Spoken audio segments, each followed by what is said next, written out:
dreamed of becoming something other than what society had intended? What if a child aspired to something greater?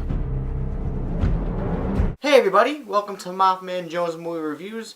I am John Maffio, and today's featured film is a very anticipated one. It's Man of Steel, directed by Zack Snyder, starring Henry Cavill, Amy Adams, Kevin Costner, Diane Lane, Russell Crowe, Michael Shannon, Lawrence Fishburne, Christopher Maloney, and the list goes on! This, of course, is another reiteration of the classic Superman story, or Clark Kent, if that's what you prefer, in which he must find himself. But in the process, General Zod, played by the great Michael Shannon, has come to Earth to rebuild Krypton, which was destroyed, on earthly soil, without the human race intact. So now Superman must stop him and save the day, while also conceiving a real identity for himself. Please note, and keep this in mind as you watch this review, that I am reviewing Man of Steel based on its own merits, and not as a comparison to the Christopher Reeve classics and that movie with Brandon Routh, but you could choose to forget that if you already haven't. Now, to get those wheels turning, while Man of Steel is not the perfect movie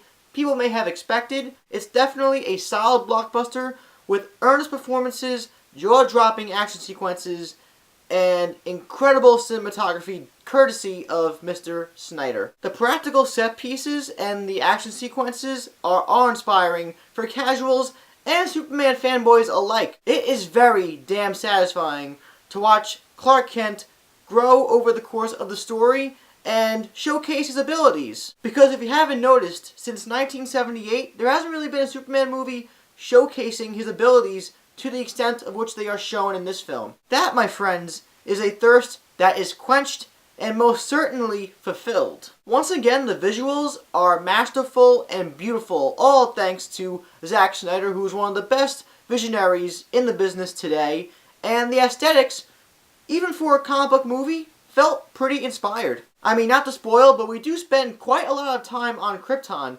Superman's home planet, in this movie, and it looks gorgeous. Henry Cavill, the lead actor, the man who plays Superman himself, Clark Kent, is really good. Michael Shannon as Zod is great. Amy Adams as Lois Lane is really good.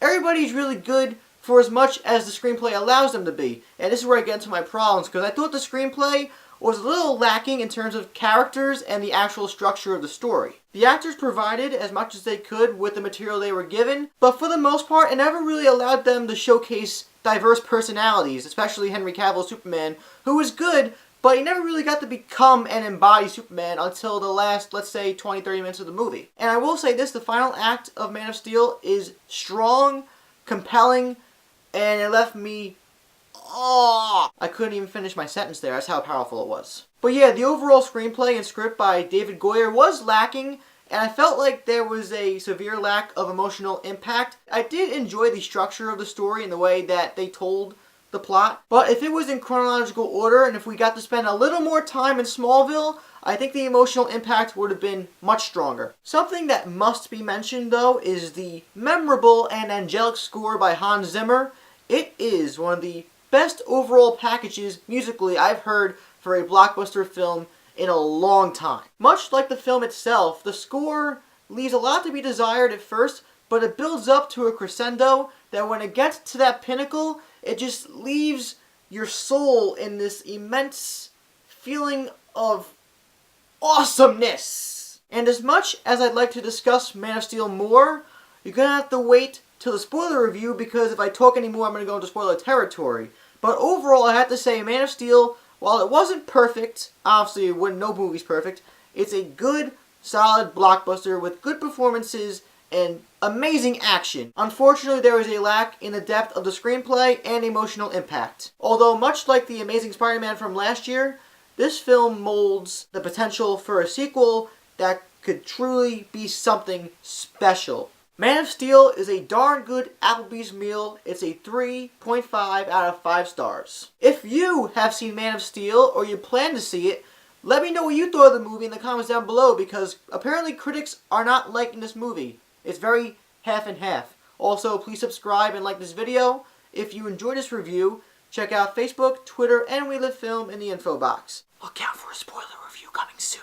I'm John Maffio, aka MaffmanJones, and this was the Superman movie that we deserved. Christopher Nolan Dark Knight, pun intended. See you next time.